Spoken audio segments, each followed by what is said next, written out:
2025 April 22ஆம் தேதியன்று காஷ்மீரில் உள்ள பகல்காம் பகுதியில் இருந்த அப்பாவி சுற்றுலா பயணிகள் மீது 3 தீவிரவாதிகள் சரமாரியாக துப்பாக்கி சூடு நடத்துறாங்க. நடந்த இந்த துப்பாக்கி சூட்டுல 26 அப்பாவிகள் பரிதாபமாக உயிரிழந்து போறாங்க. இந்த ஒரு தாக்குதலை தொடர்ந்து அதற்கு பதிலடி கொடுக்கும் விதமாக இந்தியா ஆபரேஷன் சிந்தூர் எனப்படும் பெயர்ல பாகிஸ்தானில் இருந்த பல தீவிரவாத முகாம்களை தாக்கி அழிச்சாங்க. பகல்காமில் இருந்த இந்தியா சுற்றுலா பயணிகளை தீவிரவாதிகள் எப்படி சுட்டு கொண்டாங்க, அதை தொடர்ந்து இந்தியா ஆபரேஷன் சிந்தூர் நடவடிக்கையின் மூலமாக பாகிஸ்தான் தீவிரவாதிகளை எப்படி அழிச்சாங்க என்பதை பற்றி இந்த வீடியோவில் நம்ம பார்க்கலாம். மேலும் இது மாதிரியான 3D எக்ஸ்பிளனேஷன் வீடியோவுக்கு நம்முடைய சேனலை சப்ஸ்கிரைப் பண்ணிக்கங்க.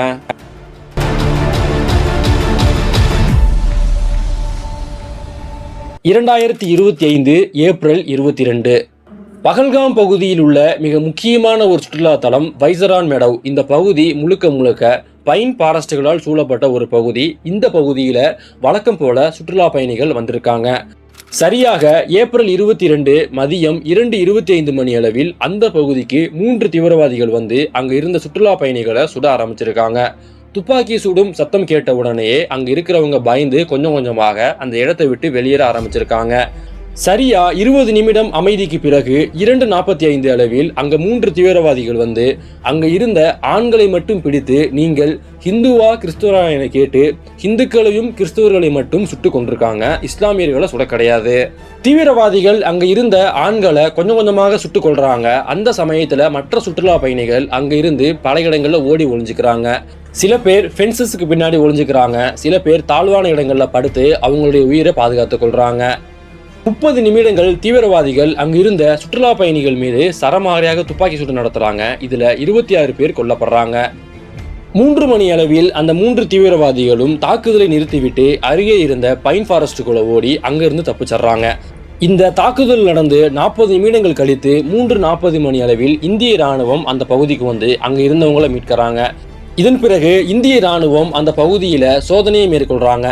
தீவிரவாதிகள் அந்த பைன் ஃபாரஸ்ட்டை தங்களுக்கு சாதகமான ஒரு காடுகளாக மாற்றிக்கொண்டு அந்த காடுகள் மூலமாக வந்து சுற்றுலா பயணிகள் மீது தாக்குதல் நடத்திவிட்டு மீண்டும் அவங்க பாகிஸ்தான் டெரிட்டரிக்குள்ள போயிடுறாங்க.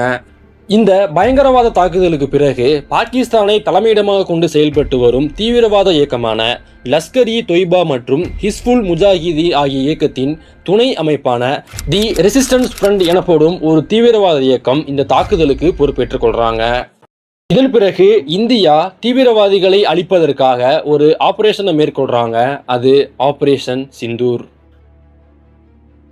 2025 மே 7ஆம் தேதியன்று இந்தியா ஆபரேஷன் சிந்தூர் நடவடிக்கையை மேற்கொள்றாங்க. இந்த ஆபரேஷன் சிந்தூரில் இந்தியா 3 வகையான ஃபைட்டர் ஜெட்ஸை யூஸ் பண்ணாங்க.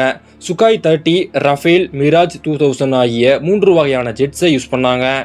அடுத்ததாக இந்த ஆபரேஷனுக்கு இந்தியா யூஸ் பண்ண மிசைல்ஸ் அண்ட் பாம்ஸ் என்னென்ன அப்படின்னா, French made SCALP cruise missiles, Hammer precision bombs மற்றும் பிரம்மோஸ் சூப்பர்சோனிக் மிசைல்ஸை இந்த ஆபரேஷனில் இந்தியா பயன்படுத்தினாங்க.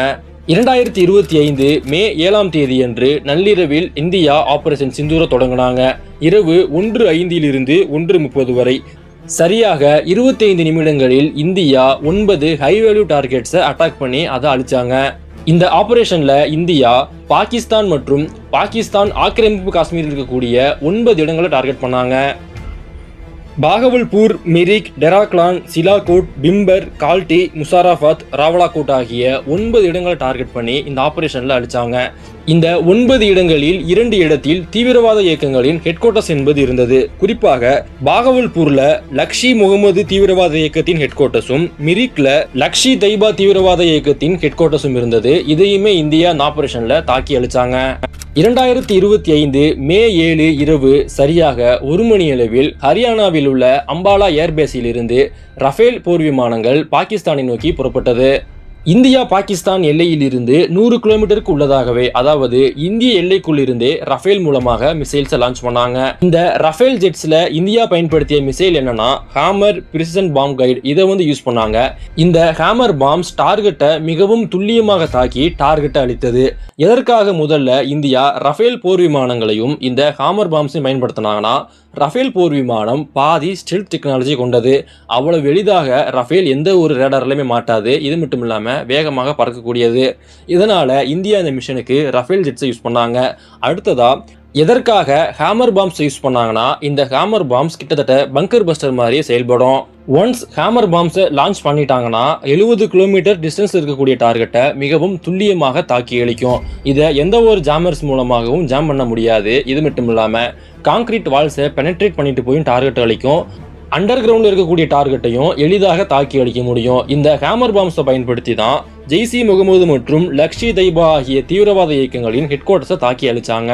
அடுத்ததா இந்தியா இந்த மிஷனுக்கு இரண்டாவதாக யூஸ் பண்ண மற்றொரு ஃபைட்டர் ஜெட் என்ன அப்படின்னா சுகாய் 30. இந்த ஜெட் எதுக்காக பயன்படுத்தினாங்கன்னா பிரம்மோஸ் மிசைல்ஸை லான்ச் பண்ணுவதற்காக இந்த ஜெட்ஸை பயன்படுத்தினாங்க. இந்த பிரம்மோஸ் சூப்பர்சோனிக் மிசைல்ஸ் அதிவேகமாக பயணிக்கக்கூடியது. 1 மணி நேரத்தில் 3500 கிலோமீட்டர் வரைக்கும் பயணிக்கக்கூடியது. இந்த பிரம்மோஸ் மிசைல்ஸை பயன்படுத்தி இந்தியா பாகிஸ்தானில் இருந்த ஏர் டிஃபென்ஸ் சிஸ்டம் மற்றும் ரேடார்ஸை தாக்கி அளிச்சாங்க. இதுல எந்த ஜெட்ஸை முன்னாடி பயன்படுத்தினாங்க, எதை இரண்டாவதாக பயன்படுத்தினாங்கன்ற தகவல் இந்திய அரசு இன்னும் அபிஷியலா வெளியிட கிடையாது.